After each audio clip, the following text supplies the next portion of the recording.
अब आते हैं, देखिए ये आपका जो भारतीय साक्ष्य अधिनियम है,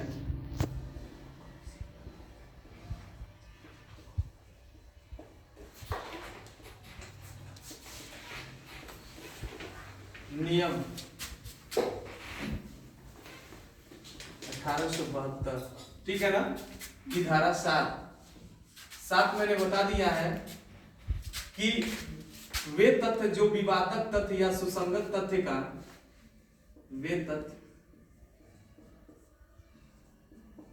जो विवादक तथ्य या सुसंगत तथ्य का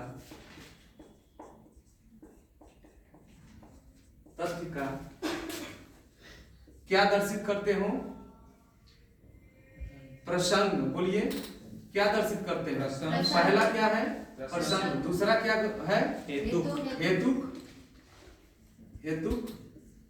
और तीसरा क्या दिया गया है? परिणाम। यानी इस धारा के अंतर्गत 3 बिंदुओं को ध्यान में रखा गया है। इसके अंतर्गत और भी है, यानी ये 5 भी है इसके अंतर्गत, लेकिन 3 तक का ही बताया जाएगा एलएलबी के एग्जाम के लिए, क्योंकि इसके अंतर्गत प्रसंग भी आएगा और वस्तु स्थिति भी इसके अंतर्गत आ जाएगा। यानी जब भी धारा 7 यह कहता है कि हम किन तथ्यों का साक्ष्य देंगे, तो धारा 5 यही कहता है हम विवादक तथ्य और सुसंगत तथ्य का ही साक्ष्य देंगे, ठीक है ना। तो ऐसी स्थिति में किसी घटना को साबित, यानी किसी तथ्य को साबित, यानी तथ्य का संबंध किससे है? तो किसी घटना, ऐसी घटना को क्या हम समव्यवहार कह सकते हैं कि नहीं कह सकते हैं? कह सकते हैं ना। तो समव्यवहार का मतलब ही होता है घटना का मतलब होता है तथ्य, यानी एविडेंस के माध्यम से हम जो है हम किसी घटना को ही साबित कर सकते हैं। तो इसीलिए धारा 7 में यह बताया गया है कि किसी घटना को घटित होने में जब उसे अवसर मिला होगा, तो ऐसे अवसर को विवादक तथ्य या सुसंगत तथ्य के अंतर्गत अवसर को हम क्या कर सकते हैं? साबित कर सकते हैं। यानी अवसर बनाम क्या होगा? अवसर अवलिक प्रसंग इसे बोलेंगे। हेतु का मतलब क्या होता है? हेतु का मतलब काज ऑफ एक्शन होता है। तो किसी घटना के पीछे का क्या कारण रहा है, ऐसी स्थिति में हम धारा 7 के अंतर्गत हम इसे क्या कर सकते हैं? साबित कर सकते हैं। दूसरा, उसका परिणाम क्या निकला, यानी काज ऑफ एक्शन होने के बाद उसका परिणाम क्या निकला, तो किसी व्यक्ति की उसमें क्या हो गई? मृत्यु कारित हो गई। तो धारा 7 के अंतर्गत 3 बिंदुओं को दिया गया है कि हम हमेशा जो है विवादक तथ्य या सुसंगत तथ्य को दर्शित करने वाले, यानी प्रसंग को दर्शित करने वाले तथ्यों का हम क्या करेंगे? साक्ष्य दे सकेंगे, और ऐसा साक्ष्य क्या होगा? सुसंगत माना जाएगा। दूसरा, हेतु दर्शित करने वाले, यानी विवादक तथ्य या सुसंगत तथ्य का हेतुक दर्शित करने वालों का हम तथ्य का साक्ष्य दे सकते हैं, और ऐसा साक्ष्य क्या होगा? सुसंगत माना जाएगा। तीसरा, विवादक तथ्य या सुसंगत तथ्य का परिणाम दर्शित करने वाले तथ्यों का हम क्या कर सकते हैं? साक्ष्य दे सकते हैं, और ऐसा तथ्य क्या माना जाएगा? सुसंगत माना जाएगा। ठीक इसी प्रकार धारा 8 भी आपका दिया गया है। धारा 8 में यह बताया गया है कि हम विवादक तथ्य या सुसंगत तथ्य का क्या दर्शाने वाले का साक्ष्य देंगे? हम हमेशा यहाँ पे हेतु यानी मोटिव, यानी हेतु को दर्शाने वाले तथ्यों का हम क्या कर सकते हैं? साक्ष्य दे सकते हैं।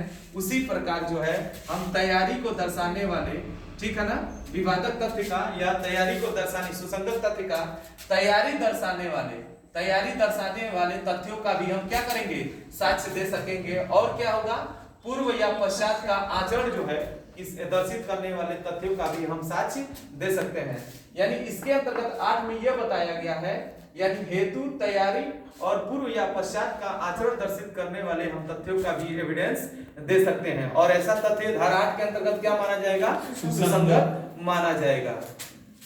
दूसरी चीज ये दिया गया है, प्रश्न में यह आता है धारा 8 के अंतर्गत क्या कथन आचरण शब्द के अंतर्गत कथन शामिल है? तो ऐसी स्थिति में क्या आप लोग बताएंगे आप लोग? सामान्यता नहीं शामिल माना गया। सारे लोग बोलिए, बोल क्यों नहीं रहे हैं?